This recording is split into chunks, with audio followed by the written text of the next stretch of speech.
grab a cup. Have you noticed in the Western world, let's just talk about that specifically, there's a huge prevalence, like the numbers of people who suffer from anxiety, depression, panic attacks, chronic fatigue, exhaustion, chronic pain, autoimmune conditions. So whether it's more in the mental health realm or in the physical health realm, the vast numbers of people made me think quite a long time ago, what is going on? Is there really such a flaw in our design? Why is all of that happening, and why are the numbers growing? There isn't a flaw in the design, but let me share with you a perspective around all of those conditions that you may not have thought about in the past. So, if you've ever heard of Dr. Gabor Mate, I've taken classes with him, I listen to him all the time, you may want to do the same. This is an example of his. He talks about the natural agenda that nature has for everything. So, for example, an acorn has a natural agenda to grow into an oak tree. You don't have to teach an acorn how to grow into an oak tree. It will do that automatically if given the right conditions. So the right conditions are the right amount of sunlight, the right amount of water, the right soil. As long as those conditions are met, the acorn becomes an oak tree, right? A human being will become a healthy, self-regulated adult, healthy and self-regulated. So meaning without all of the conditions that I mentioned, the anxiety, the depression, the chronic this, and this, the autoimmune, all of that stuff. A child will become a healthy, self-regulated adult. You don't have to teach them.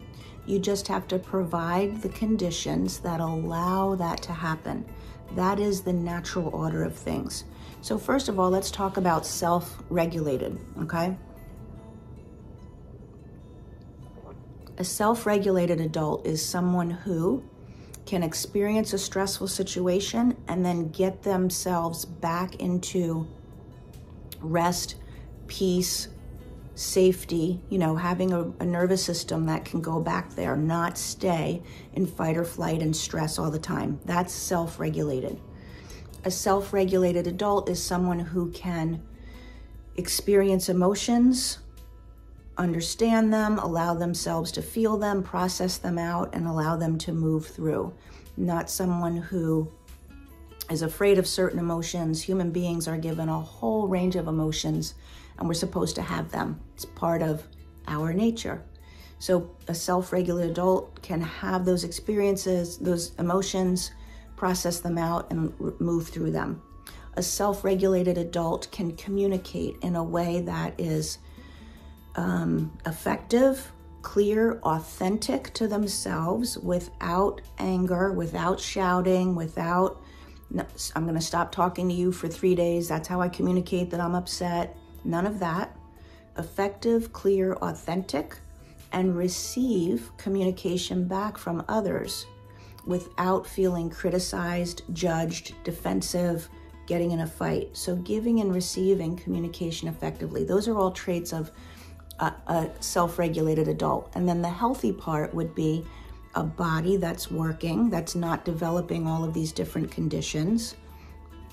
And also, healthy means knowing how to nurture self, how to take care of self first, not after other people, unless you have infants that you have to take care of, but taking care of yourself, knowing how to feed yourself, rest, listen to yourself, say no to things, don't overwork, don't miss out on joy, be connected. That's all healthy, right? When we're not doing that, that's not healthy. So a healthy, self-regulated adult is the natural order of things, just like the acorn growing into an oak tree. So how does that happen? It's the same thing. You don't have to teach a child that. You have to give them the right conditions, which means have them grow in an environment where the caregivers are also self-regulated, are able to experience emotions and communicate and allow the child to do that. allow the child to grow in an environment where they get reaffirmed as they are trying out new things, as they are making decisions. And some of the decisions will be bad ones. Some of the things will be not in their best interest, and learning I'm still lovable even though I made a bad decision. So getting that sort of affirmation in that environment. The most important thing for a human being child is to be attached to the caregiver, to the parent. It's the most important thing. It's critical for survival.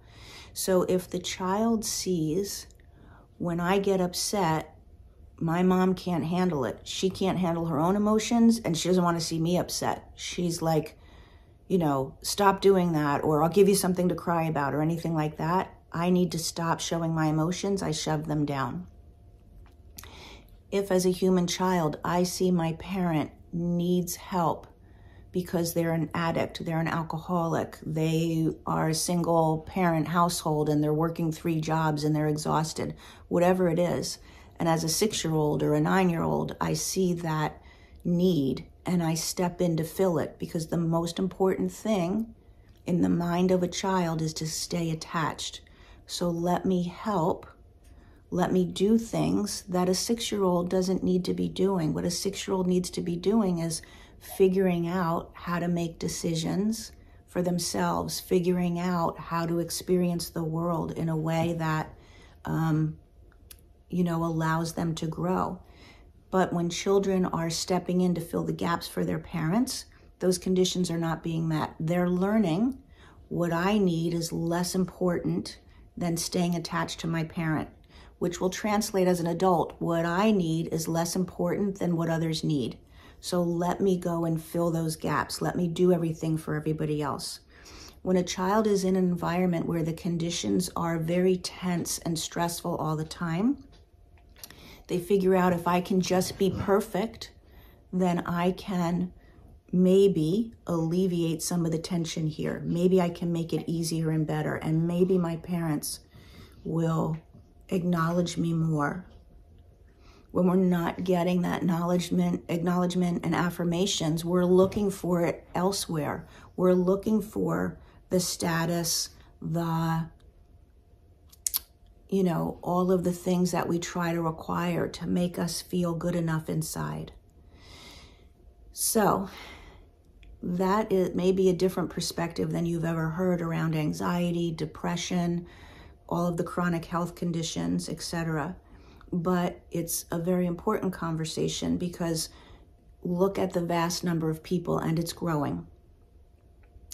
If you're an adult and you don't know how to get yourself out of stress, if you feel constantly anxious or depressed, if you aren't taking care of yourself, you have never really learned of how to put yourself first, how to do the self-regulation, how to spend time in connection and joy, how to communicate. We end up finding people who are at the same place we are. And if we're struggling with expressing emotions and communicating, we're probably with someone who's doing the same thing.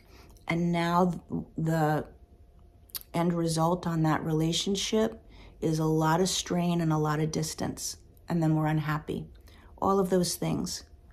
So now, even though we don't have to teach a child, just like we don't have to teach an acorn if we give them the right conditions, now as an adult, we do have to teach if those conditions were not there before. We have to teach the nervous system how to calm down again.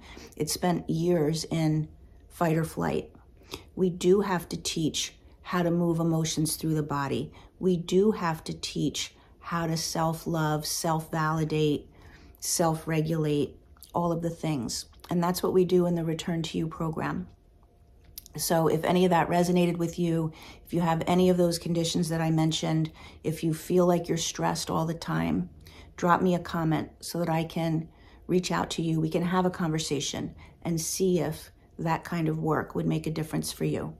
Have a good day.